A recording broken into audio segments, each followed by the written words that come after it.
पटना से बड़ी खबर। साइबर अपराध के खिलाफ पटना पुलिस को बड़ी सफलता मिली है।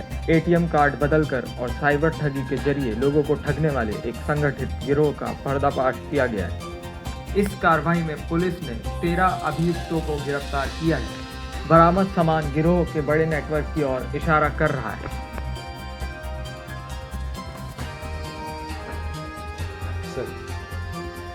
दो मामलों में आज आप लोगों से बातचीत करनी है। पहला मामला है जो गर्दनीबाग से संबंधित है। इसमें हाल फिलहाल में काफ़ी ऐसे मामले आ रहे थे जिसमें एटीएम में छेड़छाड़ करके और आम जनता को धोखा में रखते हुए एटीएम को उसमें चिपका कर रख लिया जाता था और उनका जो सीक्रेट कोड होता है वो देख के उनके साथ धोखाधड़ी किया जा रहा था। इसका एक पूरा गिरोह चल रहा था। इसमें जब कार्रवाई किया गया तो इसमें कई लोग इसमें सम्मिलित पाए गए।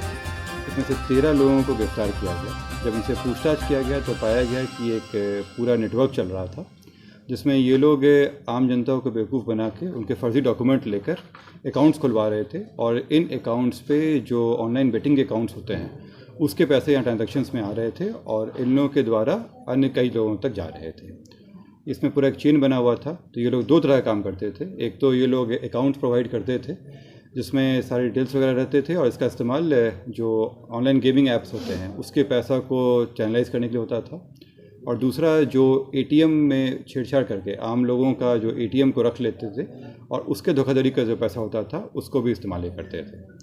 इसमें 13 लोगों की गिरफ्तारियाँ हुई हैं। इसमें कुछ लोग बैंक से संबंधित भी हैं और इस पूरे नेटवर्क का पर्दाफाश किया गया। इसमें कुछ लोग गया से पकड़ाए हैं, कुछ पटना से और कुछ बेतिया से।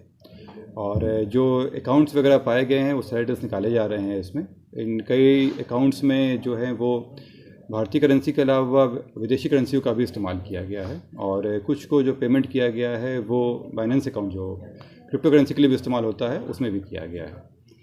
और इन सभी में जो अन्य लोग भी हैं उन पे भी हम लोग नज़र रख रहे हैं। 13 लोग फिलहाल जा रहे हैं और जो आगे बैंक के स्टेटमेंट वगैरह है उसका आगे कार्रवाई किया जाएगा। किस बैंक के अधिकारी या कर्मी हैं? ये लोग जो लोन एजेंट्स होते हैं वो उसका काम करते थे और इन्हीं के द्वारा अकाउंट्स वगैरह प्रोवाइड किया जाता था। ये लोग कई बैंक्स के साथ काम कर रहे थे। बैंक के एम्प्लॉय नहीं थे ये, लेकिन बैंक के लिए जो लोन एजेंट होते हैं उनके द्वारा काम किया जा रहा था। घटना को कदम कुआं, कंकड़बाग, पत्रकार नगर, बोरिंग रोड में इलाके में घटना को अंजाम दिया। एटीएम बदल लेते थे। क्या यही लोग हैं उस मामले में? पूरे पटना इसमें कई केसेस वाले में अंका सब आया है। जैसे एक गर्दनीबाग वाला में भी आया है, गांधी मैदान के भी कुछ में सम्मिलित पाई गई है। इसमें जो बता रहे हैं कंकड़बाग वाला उसमें भी हम लोग जांच कर रहे हैं क्योंकि इसमें जो लोग रहने वाले हैं कुछ लोगों के कंकड़बाग में भी रहते हैं तो उसके एरिया का भी हम लोग खंगाल रहे हैं। फिलहाल जो इसमें गर्दनीबाग थाना की जो टीम थी जो एडिशनल SHO SI सौरभ थे उनके द्वारा इस टीम को लीड कराया गया था और उस क्षेत्र में जो अभी तक हुआ है उसमें जाँच किया जा रहा है। इसमें अन्य जगहों का भी निश्चित रूप से आएगा क्योंकि जिस तरह का ट्रांजैक्शन है भारी संख्या में तो इससे निश्चित है कि कई लोगों को इन्होंने धोखा दिया है। क्या कुछ बरामदगी हुई है सर इसमें? इसमें इन लोगों के पास से जो किट होता है जो अकाउंट्स का किट वगैरह होता है वो मिला है। करीब इनके पास से 54 ATM कार्ड मिला है, 11 पासबुक है, 23 मोबाइल सिम के साथ मिला है। ये सारे इनमें से किसी के नाम पे नहीं थे, ये सब फर्जी वाले थे। 5 सिम है इसमें अलग से मिला है, 5,900 रुपया है, 2 4 चक्का वाहन है और 28 चेकबुक और एक पासपोर्ट इनके पास से बरामदगी हुई है। आप देख सकते हैं कि 54 ATM कार्ड मिलना अपने आप में ही एक बहुत बड़ी शंका देता है। और जैसे मैंने बताया कि विभिन्न जगहों से लोग गए थे। कुछ लोग गया में ऑपरेट कर रहे थे, कुछ लोग पटना में थे, कुछ लोग बेतिया में थे। इसके अलावा अन्य राज्यों के भी लोग हैं तो उसको भी खंगाला जाएगा। मास्टरमाइंड इस सब में कौन है? इसमें देखिए इसमें कई लोगों के सहभागिता मिला के है और जिसमें मैंने बताया था कि सौरभ द्विवेदी करके है, ये बेतिया का है, यही मेन है जो सबको लेकर आया था और उसी की तरह एक चेन बनाया गया था जो विभिन्न अकाउंट्स वगैरह लाने के लिए। सवाल उठता है सर, राजधानी में दर्जनों मामले केस दर्ज हुए हैं इसे एटीएम फिर बदल में, क्या इनसे पूछताछ किया जाएगा? जिसमें मैंने आप लोग बताया कि पूछताछ में ही कई केसेस आए और जैसे यहाँ पे गांधी मैदान का भी केस इसी से निकला है और भी कई केसेस हम लोगों ने लिस्ट बनाए हैं जहाँ पे लोगों की सहभागिता आई है।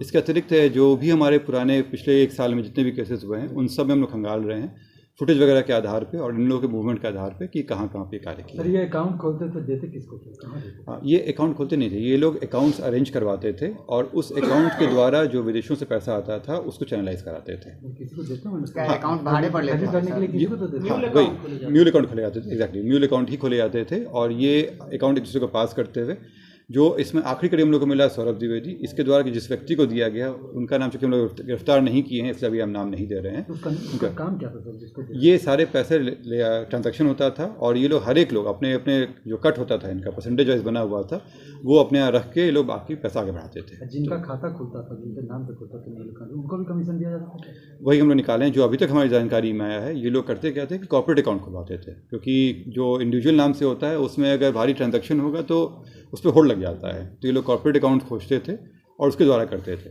जो हम लोग को अभी जानकारी आई है जिसमें जो अभी तक मामले मिले हैं उसमें उन लोगों की जानकारी के बिना में फर्जीवाड़ा करके अकाउंट्स खोला गया है। तो ये तो साफ है ना सर कि कंपनी फर्जी कंपनी बना लिया उसके नाम पे। नहीं, कंपनी सही है, कंपनी फर्जी नहीं है, कंपनी की जानकारी के बिना में उसके नाम पर चल रहा है। ये बैंक कर्मी मिले रहते होंगे तभी तो होता है। ये वही दिख रहा है इसमें। कितने बैंकर हैं सर इसमें जो बैंक के लिए लोन एजेंट्स होते हैं उनका अभी तक आया है और जो जो अकाउंट्स खुले हैं उसका डिटेल्स हम निकलवा रहे हैं कि उसमें सत्यापन क्या कराया गया, तब वो बैंक की जिम्मेदारी तय होगी इसमें। एक चीज़ और है सर कि फ्रीलांसर के तौर पे जो लोन प्रोवाइड करवाते हैं प्राइवेट बैंक जिन एम्प्लॉय को रखते हैं वो कुछ कमीशन के बेसिक पे रख लेते हैं और वो लोग जो है अकाउंट खुलवा देते हैं। उसके आधार पे जो भी अकाउंट खुलवाने आते हैं उनका डॉक्यूमेंट का गलत मिसयूज करते हैं। इस तरह की भी बातें शिकायतें सामने आई है। ऐसा भी हो रहा है, कहीं ना कहीं जो बैंक के अधिकारी है उनको अवेयरनेस की ज़रूरत है ताकि अच्छे तरीके से वेरीफाई किया जाए। तो देखिए ये क्लियर कट है कि इसमें जिस तरह का डॉक्यूमेंट्स है और जिस तरह के चेक्स बने हुए हैं अगर वो चीज़ें पालन नहीं हो रहा है तो बैंक कर्मी जिम्मेदार होंगे। लेकिन ये सारी चीज़ें जब हम लोग संज्ञान में आया है तो जो भी उनके डॉक्यूमेंट्स होते हैं जिसको हम लोग KYC कहते हैं वो निकलवाया जाएगा और उसमें देखा जाएगा कि जो चीज़ें मैंडेटरी रिक्वायरमेंट्स हैं वो फुलफ़िल किया गया है कि नहीं। अगर किया गया है तो फिर बैंक की जिम्मेदारी नहीं है, अगर नहीं किया गया है तो वो जिम्मेदार है फिर इसके लिए। सर हाल ही में पटना से 2 बैंकर्स अरेस्ट किए गए हैं, CBI के द्वारा कार्रवाई की गई थी, तो क्या इस मामले में भी CBI को अप्रोच किया जाएगा? देखिए अभी फ़िलहाल हम लोग उसको जांच कर रहे हैं और अगर ज़रूरत पड़ेगी कि उसमें हम लोग स्तर से नहीं होगा हायर लेवल पर चाहिए होगा तो हम लोग अप्रोच करेंगे। फिलहाल अभी इस तरह का बात बैंकर से भी पूछताछ किया जाएगा? बिल्कुल, जैसे मैंने आपको बताया कि जो भी KYC डॉक्यूमेंट्स वगैरह आए हैं उससे हम लोग बैंकर से भी जाँच करेंगे। गिरफ्तार लोगों का नाम क्या है?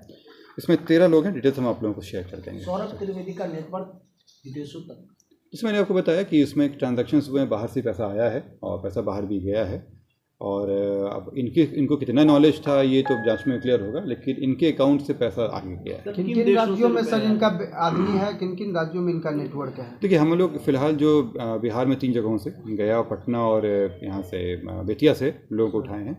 इसके अलावा भारत के कुछ अन्य राज्यों से भी आया है, लेकिन ये क्लियर कट है कि जो ऑनलाइन बेटिंग एजेंसीज जो थी ये लोग बाहर ही कार्यरत हैं। सर विदेश से किन देशों से आया है? विदेश में कई देशों का आया है इसमें, पर ये कंपनीज जो होती है जहाँ रजिस्टर्ड होती है उसके डिटेल्स मिलता है, जरूरी नहीं कि पैसा वहीं से ओरिजिनेट हुआ। क्रिप्टो करेंसी मामले में कितने लोगों को ये चूना लगा चुके हैं? नहीं, क्रिप्टो करेंसी के माध्यम से इनको पेमेंट मिलता था, उसका मामला ये नहीं आया कि किसी को धोखा दिया। धोखा का मामला केवल आया है ATM कार्ड का इस्तेमाल करना और फर्जी अकाउंट खुलवाना। सर पाकिस्तान बांग्लादेश से और उसी देश तो नहीं ना? इसमें कई सारे देश हैं और पैसा का ट्रांजैक्शंस कहीं से हुआ हो, कंपनी कहाँ रजिस्टर्ड है, उन सब चीज़ों को डिटेल्स रखना पड़ेगा उसके हिसाब से। बांग्लादेश से ज़्यादा लेन देन का मामला कैसे? डिटेल्स अभी इसमें आया हुआ है, तो इसमें आस पास से कई देश हैं।